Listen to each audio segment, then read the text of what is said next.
Good evening, everyone. Welcome from a very sunny Scotland. It's like Spain has moved north for the week. So I hope you're enjoying the summer wherever you are, or enjoying the winter if you're in southern hemisphere. I'm really looking forward to this particular webinar. I look forward to all of them, but this is going to be a really good one because Florent has been connecting with me for the last 5 or 6 years. He was in our first group of students on the course that we run. He's based in the Middle East, and as the title obviously professes, he works mostly, well, a lot with football players. And he's got this very inquiring mind, which, as you know, I'm very attracted to. An integrative thinker who brings different facets into his own professional practice. Okay, so we're deviating from straight nutrition a little bit because Florent's background is more strength and conditioning of athletes, but he's going to bring in a lot of different concepts to you this evening. As ever, we like to make these interactive, so he will be asking you some nice questions. So get stuck into the chat box. Please give us your thoughts. We'll run for about 40 minutes and then turn to a Q&A. As Florent starts to introduce himself, I'm going to ask you the usual 3 questions. Where are you in the world? What do you do? And what would you like to learn this evening? Okay, Florent, over to you. Thank you, Jan. Good evening to everyone. Thank you for joining, and I hope you will be able to bear my French accent for one hour. And so, if I'm not clear, Jan, feel free to correct my English if it's needed. So, as Jan said, I'm based in Middle East, in Abu Dhabi, and I will explain it a little bit more in the presentation, with a background much more within strength and conditioning in soccer, and trying to use always more integrative nutrition, integrative biology for the last 4 or 5 years. So I will explain it in the next few minutes. And to answer the 3 questions from Jan, right now I'm in France for holidays in the south of France, and what I'm expecting is I hope that it will be interesting for everyone.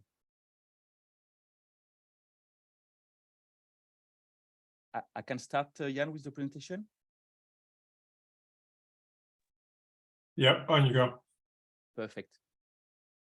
So to start, I've tried to design this presentation not specifically about integrative nutrition, but more as a fitness coach or strength and conditioning coach or head of performance, call it the way you want, who has tried for now a few years to use integrative biology, integrative nutrition in soccer, and to help even more the athlete and to help even more the side of fitness coaching. So what I will say tonight is not only pure science, it's also feedback from what I've learned or what I've tried to understand from my experience. So if it's not always purely scientific, I apologize in advance, and feel free to correct me, whoever wants, during the presentation. And the last point to start is when we talk about compatibility, compatibility means differences that can coexist or cohabit, which means that from the beginning, we have to have a kind of positive feeling with this word, and to see how the different things from integrative nutrition, integrative biology, meaning different to what is already inside a professional soccer environment, can fit well with what is already existing and produce something new and something better than before, but not by changing or erasing what is already there, but by adding value and creating something different. So to start the presentation, I will try to explain how I moved from fitness coaching to integrative nutrition, integrative biology. So first time I worked in soccer was now 20 years ago. Time is flying. and working most of the time as a strength and conditioning coach in many national teams and many clubs, mostly in Africa, in Middle East, which was very interesting. And now only for the, let's say, 5 years, last 5 years, I'm trying to use more like a kind of functional performance in the way I work. And for the last 2-3 years, outside the clubs and inside the kind of private consulting at the service of the players. So how it works, I started by going through courses that was really specific to soccer and sport performance. So starting from physical training, and then in 2012, I went for a mental training course in the French university, because I was feeling that physical training alone was not enough to really understand how soccer performance was happening. I needed more things. And in this course, there was one specific thing called situated action. I don't know if it's the same word in English. It was designed by a French guy called Lemoine, who shows something that we all know already, that an action can be understood and considered only when we place it into a situation. So action alone, which means physical training alone, doesn't mean anything if we take it out of the context. In football, for example, using this is already very common when we consider the external context. This is why, for example, now physical training in football has turned into integrated training, which means that we do most of the physical training on the field with the ball, because we consider that the fitness has to be developed together with the outside situation, which is the football. But if we use this concept on the other direction, we can also consider that the internal situation, the inner system, is also part of the context and will interfere with the action, with the training, and so on. So this was already one step that make me kind of make one step aside from pure physical training and consider the inner system as being part of the situation when I train an athlete. And the second thing that was part of this course was complexity and introduction to complexity from Edgar Morin, that we all know about. That was also something helping me to take one step back and look more at the bigger picture. So it was already one step for me. I was still young, I think. And it helped me to move from just looking for tools and going to looking for understanding of the things. It was already one good step in my point of view to go towards integrative nutrition. Then from that time, I started to say, okay, I will not learn only things that are specific to sport. I will try to also learn what is specific to individual, to connect sport and individual. For example, I had the opportunity to study genetics when I was in South Africa, working over there, and meet the guys from DNA Analysis. And having this window open towards genetics, I really understood that it was really time for me to start to personalize and individualize the training. It was a good step forward. Then in 2014, I went back to the French university to a course specialized to exercise micronutrition. And it was already one more step to make me understand that it can sound very stupid to all of us now, but in that time for me it was not already that clear that, for example, a food is not only about the quantity and the content in the food, it's also about its quality and what it makes on the body. So for example, coming from the sport background, for example, a food is about the quantity of carbs, but I was not really aware that a food can have also a pro-inflammatory effect or an anti-inflammatory effect, and so on. So it was already one more step for me to understand that quantitative approach was not enough, starting to go to qualitative, and also to understand that when we have a symptom somewhere, maybe the cause or the initial trigger point is not here, it's from something else. For example, when we look at an injury, maybe it can come from something else. So it was already another step forward for me to go in the direction of functional nutrition, which ended up for me to study the CISN courses. I think it was like 2019 or something like this. I don't really remember, Jan, but it was the process that brought me to these courses. And this year I will do one course in the French university, which is about complex ecosystem management, because I think this is where we kind of have to go towards, because integrative nutrition means also management of complex ecosystem, about science, but also about human resources when we work in a team. So this was about my course, but in the meantime, I was also working and being in professional clubs, and I could observe in the last 10 years a kind of trend, which was that the quantitative and football specific parameters are really always more considered and have a huge impact in the way we train the players. For example, now, if we look specifically to soccer, we look at even now the expected goals in the data analysis to think the goals that could have been scored in this situation. If we look at the fitness with the GPS for now, for example, we have a huge amount of quantitative data, but specific to movement on the field. And if we look at sport nutrition, it's also very related to quantity, how many grams of carbs you need to be able to go through a 90 minutes soccer game. So this trend was always more quantitative and football specific. And in the meantime, the things that was able to enter the professional soccer environment were not that much. Okay, there were some things. For example, I will just take the example of HRV, heart rate variability.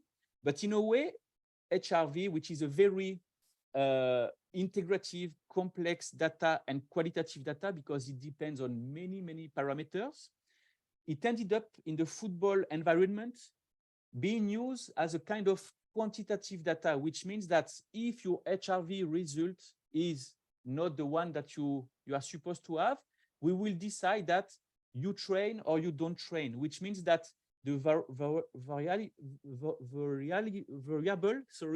was only training or not training, knowing that HRV is not only impacted by did I train too much, am I overload or not? It can be impacted by many other things that are not soccer related.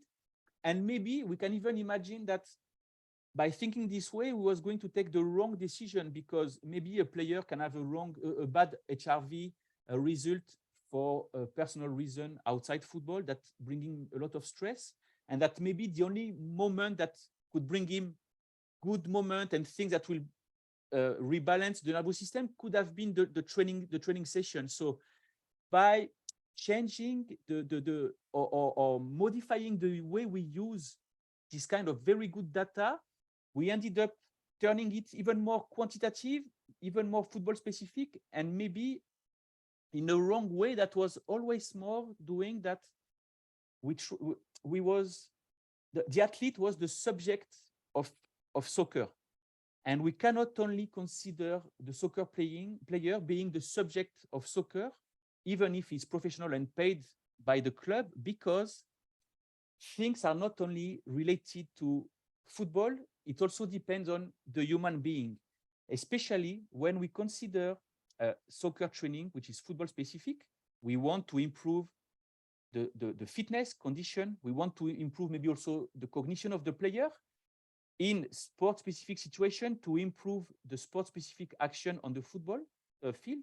But these things, which are soccer specific, are kind of, this is the meat in the hamburger sandwich, and the bread below is the structure and the function, and above it's the adaptation. And these two things are, for me, human specific, which means that depending on how is the situation right now of your body function and your body structure, it will impact positively or negatively the training.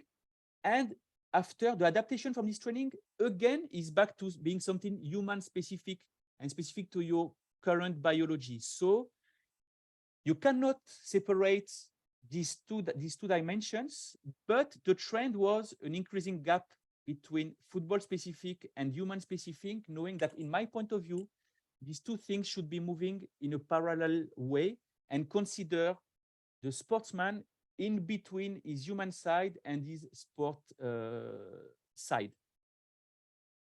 I don't know if I'm clear about that.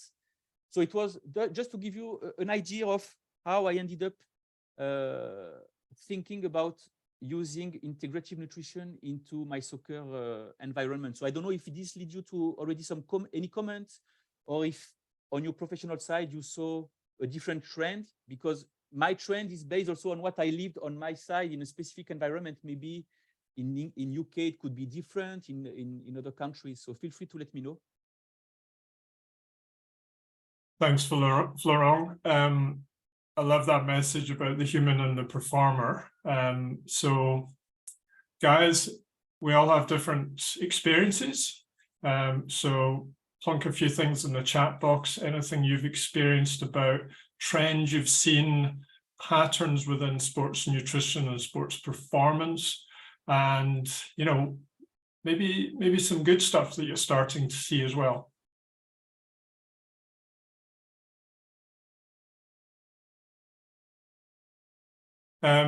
There's a question come in. Do you want to take that at the moment, Florent?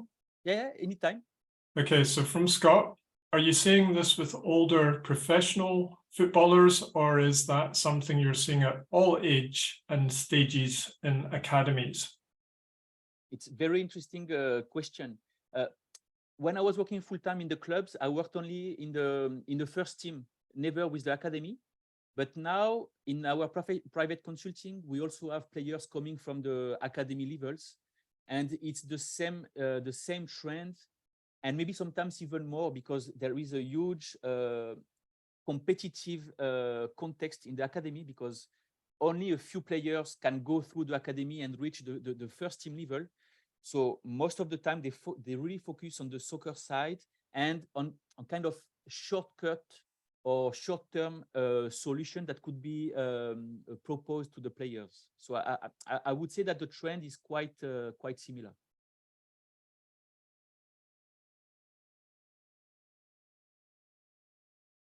Any other questions or comments before we move on? I can see Paul typing away there.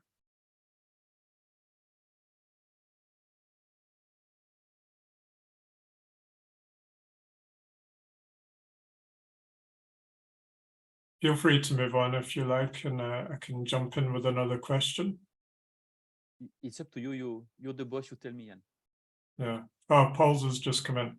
How much time do you get to work one-on-one with the players, or do time pressures mean that it has to be in a group setting? Very good question that I think I will answer for parts in the next part of the presentation. But now that I'm working in one-on-one, the first meeting is around 2.5 hours or 3 hours of meeting to really try to collect as many data as possible and do as many tests as possible to try to have a real picture of the player, which means that obviously working one-on-one will be a different context to working full-time in one team with 25 players. This is the first difference. And the second difference is also the environment. When one player comes to see you outside of the club, he's coming on purpose by himself, investing his own money. So his intention is completely different than one player in a club being more or less forced to do these things with me without maybe even really believing in these things. So I don't know if I really answered to the question, Jan and Paul, but there is a real difference between the two contexts, one-on-one and in a club. Yeah, which makes sense. If somebody's paying their own money, it shows they're more serious. David's commenting, red S, relative energy deficiency syndrome in younger footballers, but he hasn't had much experience with older footballers. So that's his professional capacity. And then Paul was asking, do the tests include functional tests such as blood panels?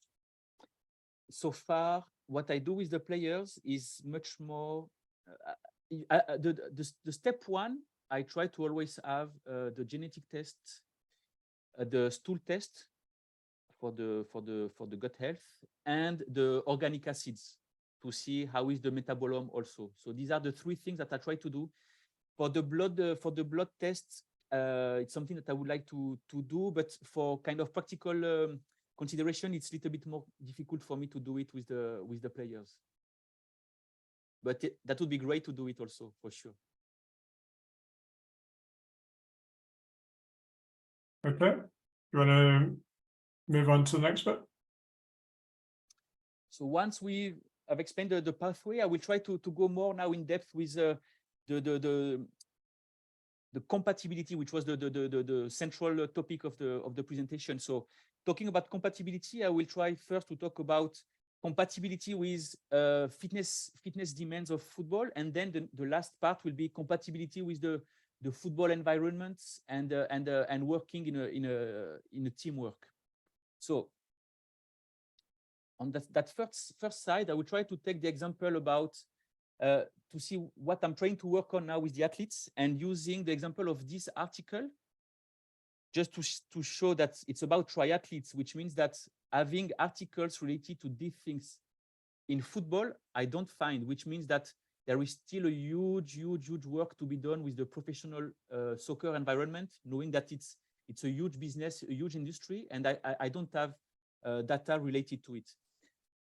To say it short, this study showed that the level of zonulin, blood zonulin, which is a marker of gut permeability, prior to a triathlon, was impacting the level of delayed onset muscle soreness after the race, which means that if zonulin was for the athletes whose zonulin was higher before the competition, the muscle damage was even higher later compared to the one who was having a lower zonulin.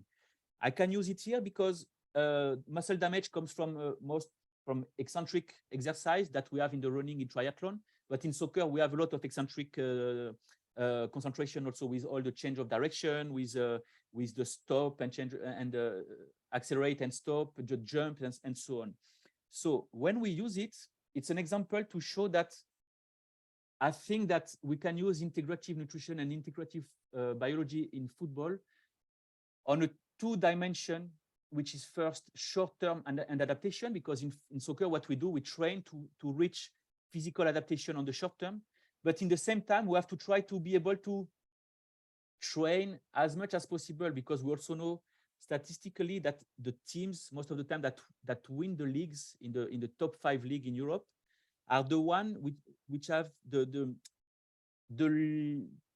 smaller amount of players being stopped from training due to injuries. So the more your players train without stopping, the more you have chances to be on the highest ranking at the end of the season. So you have to look at the two sides. If we start by the short-term adaptation, what we usually do with training, we try to apply a stress on the athlete, which is supposed to trigger a sensory signal in order to have a genetic expression, which lead to biologic response and eventually the adaptation that we are looking for. So usually, back to what I was showing before, we have a sport-specific stress in order to reach a sport-specific adaptation. So if we look here at these things about eccentric, what we do? We have eccentric training that is leading to muscle damage. This muscle damage will trigger many genetic expression, including, for example, mTOR that Paul was talking about last month. This mTOR will trigger many biologic responses that are for muscle cell growth, anabolism, and so on, to reach muscle adaptation. But this is if we look only at the sport-specific stress that we've implemented. But the reality is more complex than that, because when we implement this kind of stress, okay, there is a muscle stress, but there is also how can I say, functional stress, for example, on the inflammatory system, which means that when we will trigger genetic expression, we will not only trigger the sport-specific genetic expression of mTOR, we will maybe also trigger IL-6 gene expression, which about inflammation, and many other things, which means that when we implement a stress on the athlete, we cannot only consider that it will have a sport impact, it also have an overall and general impact on the whole body, which means that it will trigger biologic responses beyond the only anabolism effect that we are looking for. And even more, this biologic response is not only related to the acute stress that we've applied, it's also related to the chronic biologic situation at this moment. So you cannot say, and this is what this article shows, that a specific stress will lead to a specific adaptation. The range of adaptation will depend on all these things in the middle that we don't know about if we don't test it and if we don't consider them. And these things are really related to the integrative side that we don't consider usually in the football environment. So to really understand the whole process, you have to know about all this data. So this is one of the things that integrative nutrition and integrative biology brought to my mind and try to change my vision of how to do fitness coaching with the athletes. And this led me to working on that side, and I will just look at the right side about physiological adaptation and neurobiological integrity, because it's a two-size and two-dimension process. When we train, in order to have physiological adaptation, which is to have the fitness going up, which is something very, very good and we want, we cannot do it without making sure that the neurobiologic integrity is respected and can follow the physiological adaptation. This is the key here with the muscle and intestinal damage.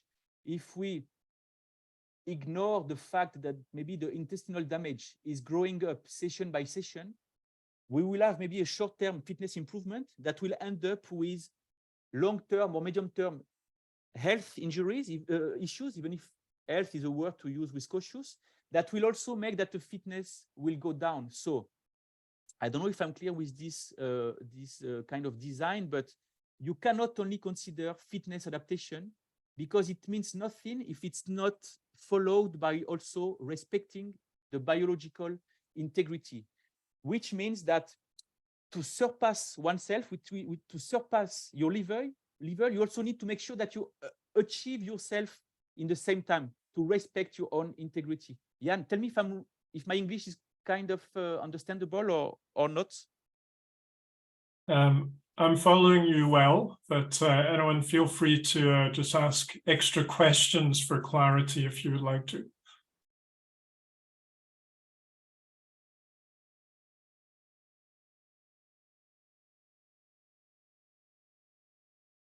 Okay, we got one perfect so far. I think they're with you. Perfect. Thank you, Jan. So, because even me, I was not sure to be clear with specialists like everyone here tonight. Imagine if you have to talk about these things with players. It's normal players. It's not their job to know about these things. We have to try to make something complex, turn it into a simple way to explain. So I will try to show now how I explain the things to the player and also what it shows about the usual reason why they come to see us and how it end up in terms of strategy. Most of the time, the players, they come with a sport-specific goal. I want to improve my muscle mass, for example, here. So what I try to do with the player, I use the analogy of a tactical game in soccer. So I try to explain them, look, okay, you want to improve your muscle mass.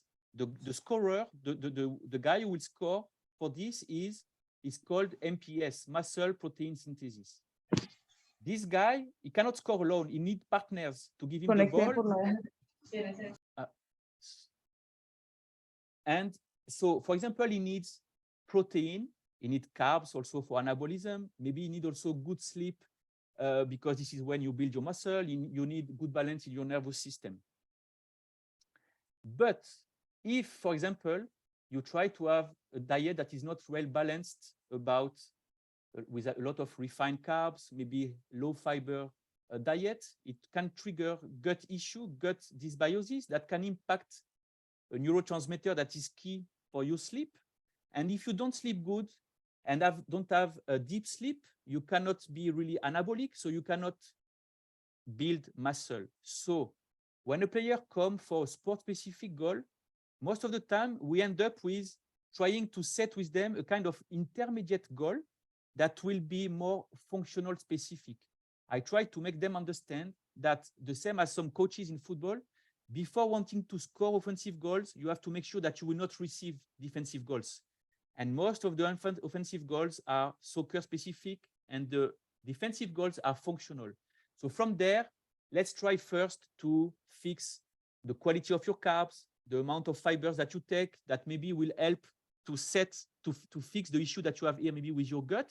And then when you have fixed this, all your players are able to play the way they need to play to give the ball to the MPS and score. And then we can come back to the initial goal. But the initial goal of the player at the end of the day ends up being the last step of the process. But this needs to be explained. And this is how I try to explain it to the players. And how it happens is that most of the time they always come for the same reasons, which are here. I'm not able to play 90 minutes without any problem. I don't have stamina, I don't have speed. And so they always come for these reasons. Most of these reasons are always impacted by biologic functions, low-grade inflammation, gut dysbiosis, gut permeability, and so on, that are most of the time confirmed by other symptoms that we force them to verbalize them then because they think that this is not really important. Sleep issue, chronic pain, chronic stress for them, it's not important because what is important is what I do on the field. But then I make them understand that, look, this comes from your lifestyle here. And at the end of the day, it shows that they come for what is only the consequence of all the things before. But I have to make them understand this is why, in my point of view, it's very important to spend time to explain to the players why they are like this, because most of the time, the reason why they're like this is very far from why they think this, especially because most of the time their end goal is what they train. I want more muscle mass. I want more stamina.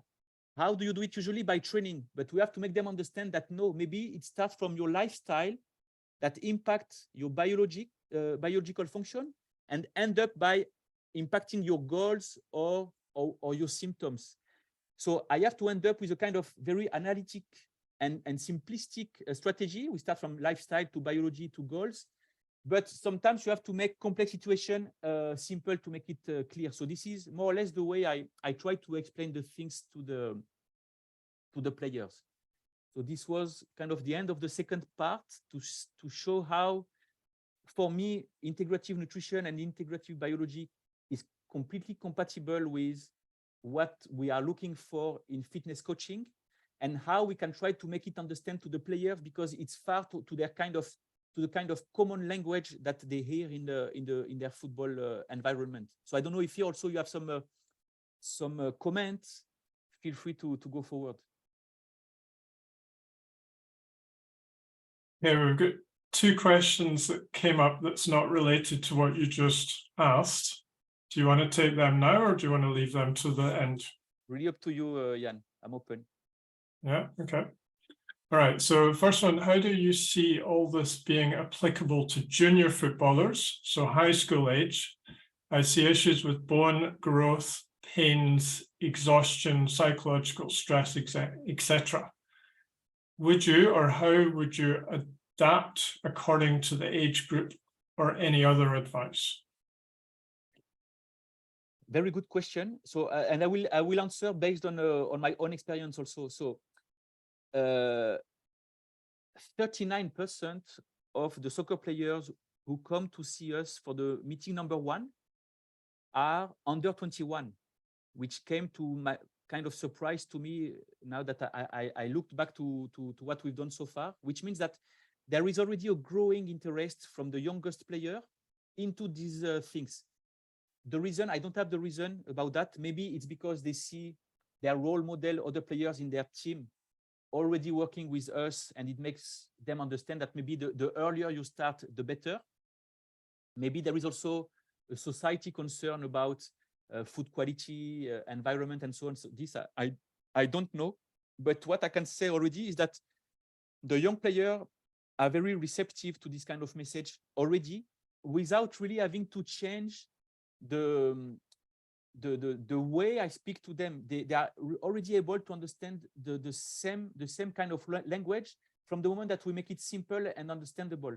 And we was working in US also a few months ago with players who are I don't know how you say in English for this level of school. It's like 15 or 16 years old, 14 to 16 years old, and who were not in professional academy, but wanting to get the best out of them in terms of football potential, and starting to understand that there is a direct connection between these two things. So to be honest, I kind of applied the same way of talking to the young players than to the oldest one. I didn't do a huge difference, and the message went through kind of in a kind of good way.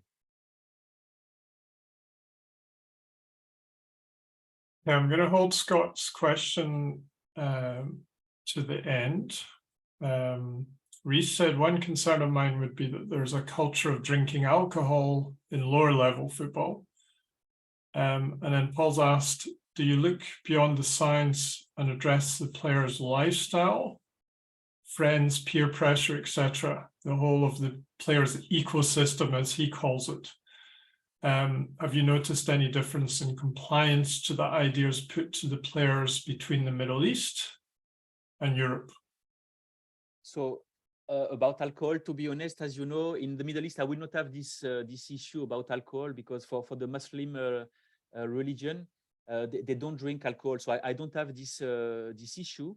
But I completely agree with the idea that when we talk about lifestyle, it's not only about nutrition lifestyle, it's about all the other lifestyle parameters.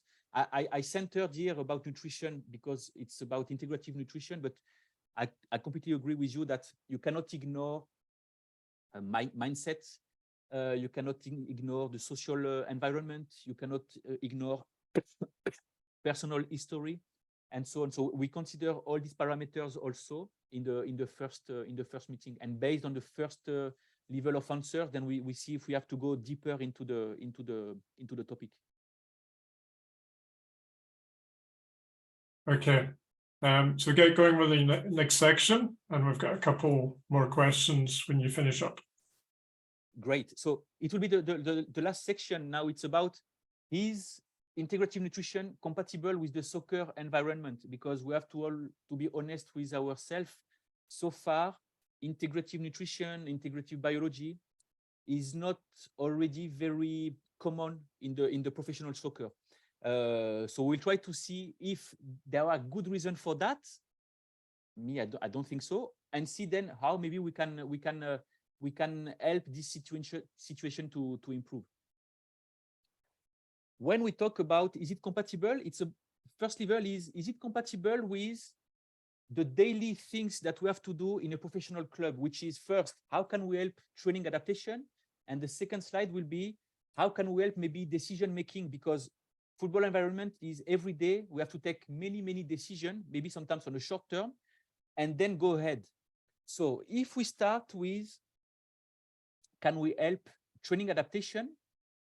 If we look at this article that is about the gut muscle axis and see if there are links about these two things, what we can see, to say it short, is that training can impact many biologic functions, which are here on the right side, which are all these things can be positively impacted by training, but also negatively impacted if the training load is not well adapted to the player and to the current situation. But in the meantime, what we see in this article is that this same biologic adaptation that we are looking from training are positively or can be positively impacted by the gut, looking here for the short chain fatty acid effects. I will not go in details into it because it's not the topic. And the short chain fatty acid are also related to the gut microbiotes. But the same as training, the gut health can negatively impact these parameters here, because if you have gut dysbiosis, it will have this negative impact that will lead to this negative effect here, but it will also negatively impact the short chain fatty acid and here also. Tell me if I'm wrong, Jan, but it shows that what we want to impact in the football training can be impacted and is impacted, even if we don't know about it, by the two entrance doors, the side of the human being, the inner side, and the outside side from training. So this, for me, it's key because it shows that integrative biology and soccer training are completely interconnected, at least for a part, and it works in both directions, the same as when we consider nutrigenomics and the nutrigenetics. It works on both sides, the link between the DNA and the nutrition. It's the same here. And even more important in the soccer environment, when we try to work on the gut side, on the integrative side, the improvement will be training free. And this is very important in soccer because if you consider, for example, top level teams that play games every 3 days, the training windows are very, very, very, very few. So if you can have fitness improvement or at least potential improvement without additional training, it's a huge, huge benefit for a team and for a coach. This is the first thing. And the second thing is when you have improvement thanks to training, we all know that the training effect is reversible. You train, you have adaptation, and then the effect will disappear more or less quickly.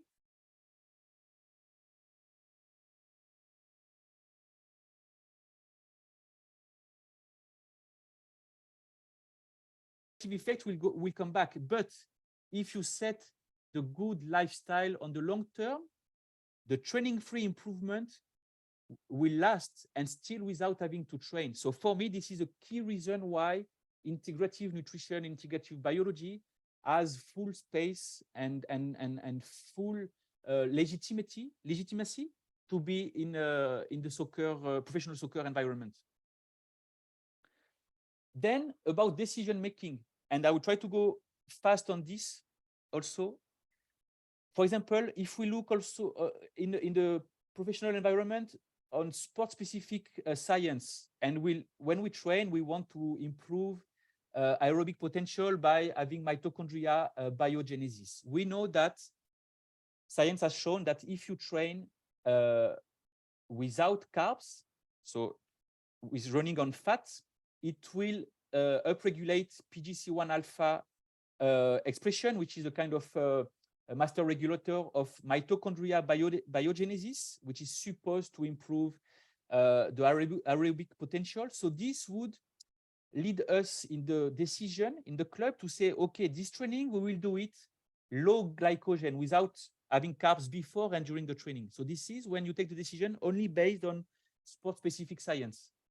But then if you add the specific context of one player, and that we see that, for example, on the genetic side, he will have a polymorphism on COMT, on CRP or IL-6, let's say about inflammatory markers, for example.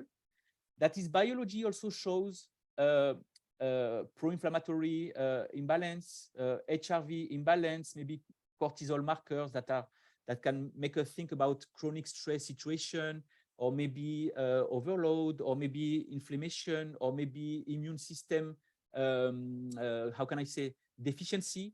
And that we also have a player who say, I have issues with sleep.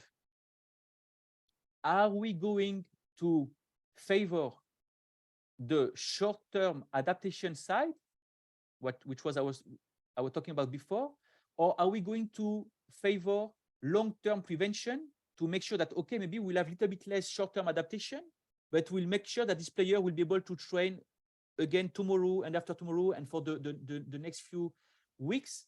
Why I say that? Because maybe if we have carbs, if the player don't train on a low-carb system, maybe the immune system will be less impacted.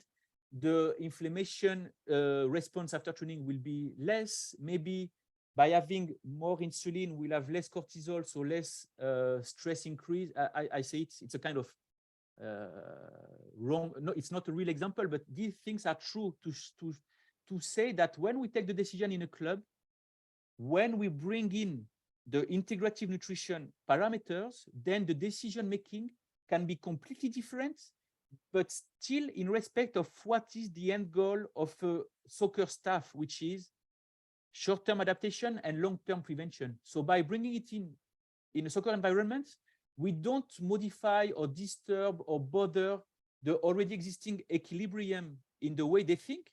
We just make it more rich by implementing new parameters and adding new parameters that are completely compatible with the others. They are different, but compatible. Last slide, it's about, so can it be compatible with the soccer human context? If I just center on my two kind of jobs, integrative nutrition, strength and conditioning, and the people on which we act the most, which is the soccer player, okay, there are differences. A strength and conditioning coach, he will focus more on the short-term players' fitness, on quantitative data. Maybe us, we will focus more on players' health and quality-based parameters. There is a difference.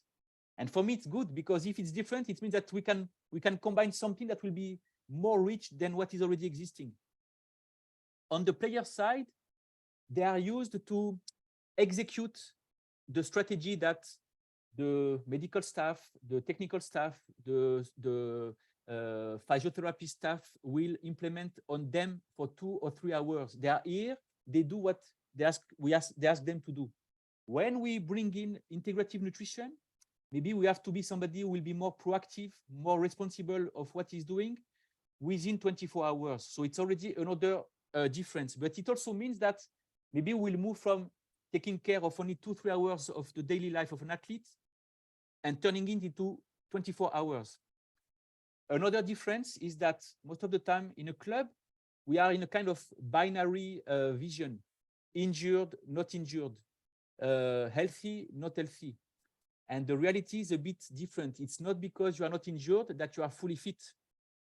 So bringing these kind of nuances in the staff can also be very positive. So I can have many other examples, but for me, these differences are one more good argument to say that integrative nutrition is completely compatible to the soccer context because we are adding different expertise. And to finish, why it's not right now in the soccer environment. For me, it's also about the training that we have. And me included, the soccer coach, most of us, we come from the sport university or from the FIFA certificate from the soccer federation. In these discourses, there is nothing about integrative nutrition, as far as I know. On the side of the players, they come from the soccer academies. Soccer academies, there is nothing about this also. So my point of view is that even if now we can see that integrative nutrition is not already inside soccer environment, it has for me 2 entrance doors. First one, it's about having integrative nutrition science being added and included into these courses. For me, it will be key because the coaches, they want the best for their players. So whenever there will be a new data to help the performance, they will use it. But we all use only what we know. So if a coach don't know about integrative nutrition or integrative biology, he will not think about that. But the day he will know about it, he will consider it. So this is for me one key thing that could lead us to making that integrative nutrition would turn from being a kind of isolated discipline, turning it into a kind of being part of a pluridisciplinary context, if we link it to, for example, fitness coaching, and ending up, for me, this is what it should become, a kind of co-discipline that is a new discipline that includes all these things. This has already been done in soccer, for example, for fitness coaching and soccer coaching, because now fitness coaching is totally integrated in the soccer training. So most of the fitness is done with ball. So it's a new discipline that got born by joining 2 disciplines. And I think that integrative nutrition could follow the same pathway. And the second entrance door for me for integrative nutrition is more individual players. This is what I said before. One player will be able to understand the message. he will follow it, and the other players will see, other players around will see one by one the effect of that. But to directly have a club who want to implement it to the whole teams, I think we are still far from that, or it will be just one club out of 20. So that's what I wanted to say. I don't know if you have questions, more questions. I hope I was clear with my French, but this is what I wanted to say for today. You were very clear, Matt. Well done. Thank That you, was, Jan. you used the word rich. I would say that was a rich presentation, and I hope everyone agrees. So can you unshare Florent? Yep. I'm just going to do a quick ad break, and then we'll go into some Q&A. So thank you for setting up the theme of gastrointestinal health, because in any athlete, it's incredibly important. So I just want to mention that we're starting this brand new module. It's a 4-week module in a week's time on next Wednesday. So 3 specialists in this particular area. And if you can go to this webpage. It's a little bit of information about it, and there's quite a lot of detail on the 4 different weeks. Okay, so have a little look. You find this by going to our webpage, courses, individual specialty units, and you'll gradually see these being populated during this year. Okay, right. You ready for some questions? Right. Oh, we got somebody who's an hour late. Right, so Scott said he'd be interested that given your experiences in the Middle East, your practical application of integrative approach with religious restricted diets, for example, Ramadan. So how have you found that? It's true that Ramadan is a very complex moment for us, but in the meantime, it was very interesting for me to see that maybe it was through generations and generations and generations, already the players started to apply routines or rules that totally make sense when we link it to functional nutrition, integrative nutrition. So, for example, kind of intermittent fasting. They've already set it in an efficient way on the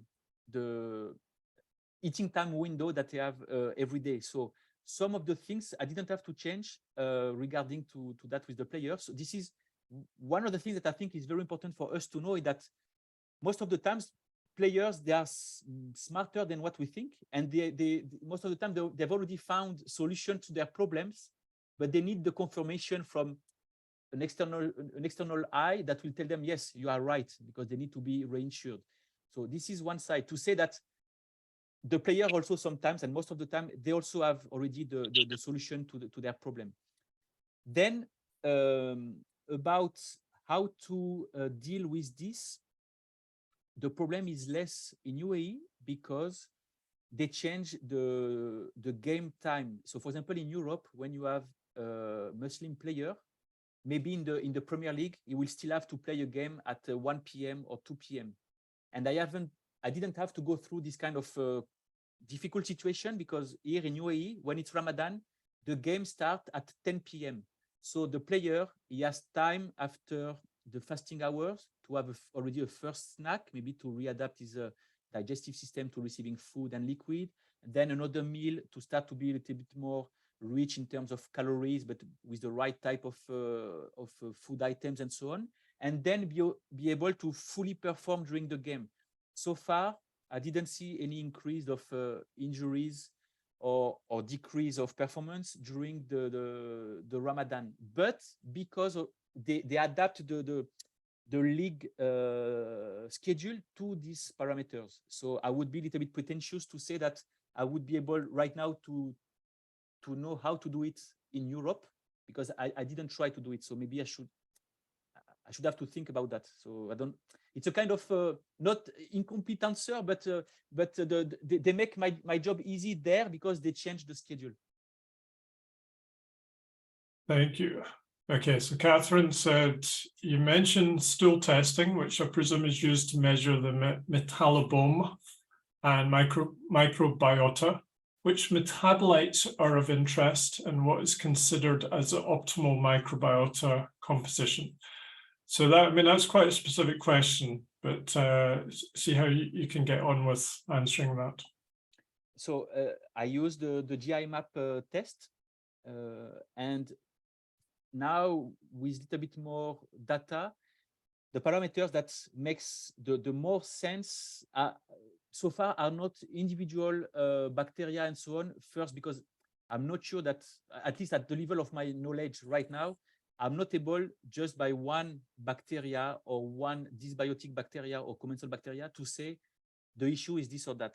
I'm not able, and I don't know if science is able, but me, I'm not.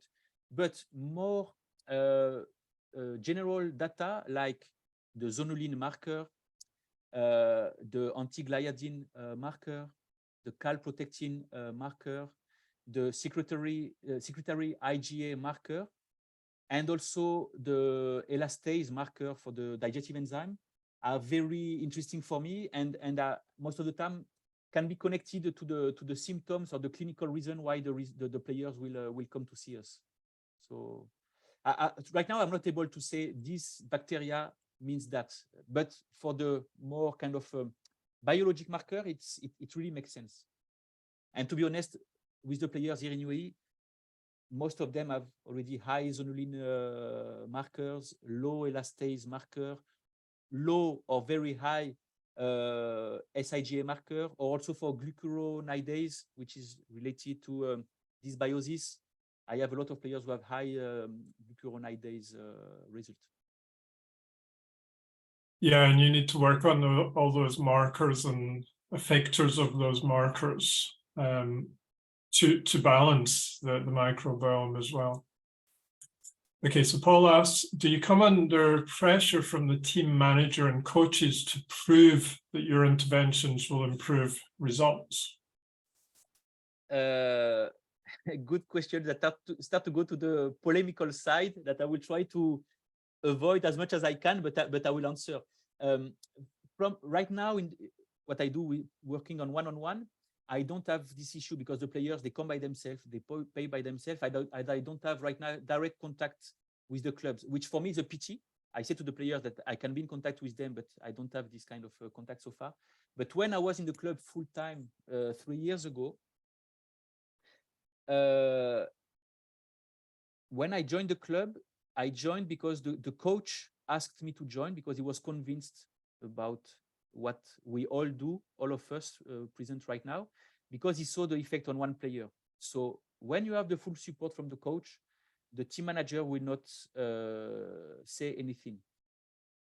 Then when the coach changed and the new coach believes less or knows less about that, then start to be maybe one level of problem. But it's normal because this is what I said before. When we all consider what we know about, so I cannot judge it. But this is the reality that at this moment, your potential impact on the players goes down dramatically. And then when you talk about the management level, unfortunately, sometimes you will still have a manager or maybe a club president who will tell you, I want this player and this player to lose 3 or 4 kilos within 1 or 2 weeks. And you come with criteria or arguments that try to make understand that the problem is not as simple as just losing weight or reducing carbs or spending more energy, that it's much more complex. And then at this moment, honestly, it's still complicated. It's still complicated. And this is one of the reasons it's better to work outside than being inside because, yeah, I have to be honest, at this moment, it can really become complicated. Maybe they will understand if they are able to understand your message or because they've seen on other players the effect. But when they are really under pressure that they want one player to be fit right now, the emotion starts to take the power, take the lead in the conversation and in the situation, and science comes behind. And when I say emotion, it's not my emotion, it's the club's emotion. And when emotion starts to be the main driver of everything, your kind of reason and your talk to say it depends, it's more complicated. No, this message don't go through anymore. They want straight answer, simple things, and they will not get the results. Challenges of sport. Okay, so Helen asked, clearly soccer players are individuals, but they're also part of a team. How do you manage to work with both the individual and the team from a nutritional perspective? Do you find challenges exist within the multidisciplinary team, or that it's a seamless addition, or something in between? So, because most of my athletes are from soccer, from football, and that I worked for 20 years now with football, I will answer about football. So when I was in the club working full time, it was a two-level work, kind of full team approach, and then individual adjustment based on the players' commitment to these things and to the players' issues. What I want to say, and you will tell me if you don't agree with me, Jan or anyone, is that there are a few basic key rules that works for everyone and that are very simple daily things that can have a huge impact on the players. It can be related to the Pareto law that just by changing 20% of the things we improve 80% of the parameters, and just by making all the players understand about the quality of the carbs they have, the timing of their protein intake, to make sure that they have vegetables each time that they have animal protein or carbs to balance the metabolic acidosis situation. Just these kind of things fit to any player and will be helpful. So it was for me to send a whole team message and make sure that it was applied during each meal when we was implementing the buffet with all the food items that was available there, and using the opportunity of each buffet for me to become a teacher one-on-one to help a player to build his plate and explain and make the link between what we explain with the test and what we do now. And then on the side, more specifically with players who was having an issue. So I don't know if I've answered, but I think we can work on the whole team with a few key rules that will have an impact on everyone. And then more specific to each player, first, if he wants, or second, because you really need, because the situation is really complicated. I've got two more questions for you. Paul asked, have you noticed any differences in biological markers, gene expression, etc., between players in the Middle East with Middle Eastern heritage as opposed to Europeans, and he said Northern Europeans? So it sounds like you've more worked in the Middle East, but presumably there's quite a few European players within these leagues. No, it's a very good question, and I have the data for that, because in this league we have a lot of players coming from Europe, also from Brazil or South America, or even from Asia. And it was interesting for me to see that 3 Middle East players out of 4 have a really pro-inflammatory genetic, and more than 3 out of 4 have very high gut permeability markers. And I didn't find these same percentages with the, for example, European players who are coming to see me. Most of them have less pro-inflammatory genetic and have already more balanced gut health. I don't know if it's because these players, when they grew up in Europe, they already had kind of key rules about nutrition to not build up year in and year out a very bad inner situation, or if it's only related to their genetic, but the difference is there. The difference is there.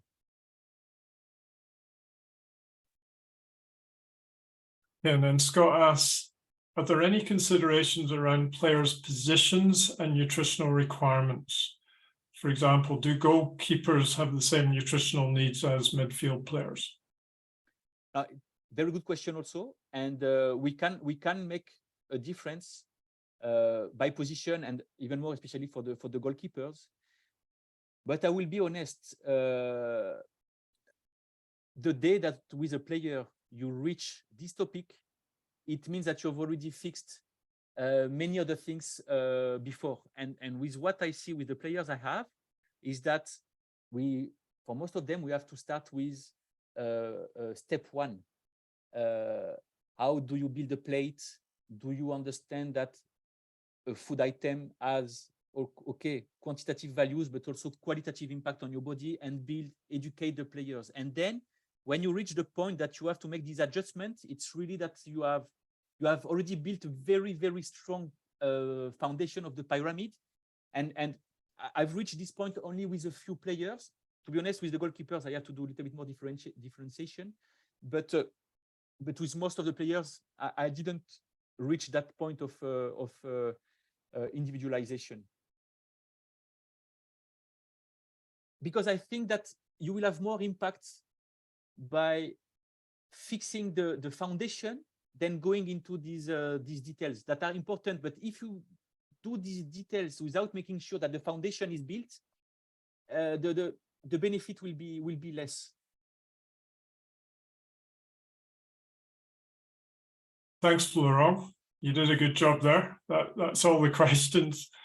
So I just want to reflect on one thing that you went through, and it was on one of your slides, which were really nice. I think you did a great job with the football field kind of analogy. And I remember you brought up one, let me just mute one. Okay, I remember you brought up one slide that started to go into the low carb scenario to increase PGC1A for mitochondrial biogenesis. And I started scribbling my own question down for you. You know, what impact would genetics have on your suitability of players training in a low carb environment? But then straight away you went into that. So you've got this really nice personalized application of the science. So I really appreciate that. And in a football environment, which we haven't really looked at in that way before. So thank you very much. I want to just ask if there's anything you want to sort of share finally before we finish the webinar. No, me, I would just thank you, Jan, for the opportunity, because it's very interesting to talk about these things with other professionals, and also it forced me before to try to structure my way of thinking to make it kind of clear, which is not always the case in my mind. And I just hope that it was not boring for everyone, and everyone found a bit of interesting stuff in this. But I just want to thank you one more time, Jan, for the opportunity, because it's very interesting. And I hope that most of us will be able to join this soccer environment, because I think soccer needs it, the players, but also the clubs. Agreed. So thank you, Florent. If any of you would like to connect with Florent, we put his LinkedIn and Instagram links onto the web page description of this talk, so you can click through and find them. All right, so thank you everyone for joining, and thank you, Florent, for a brilliant presentation. Thank you to you. Thank you to everyone, and wishing a good night to everyone. Okay, goodbye.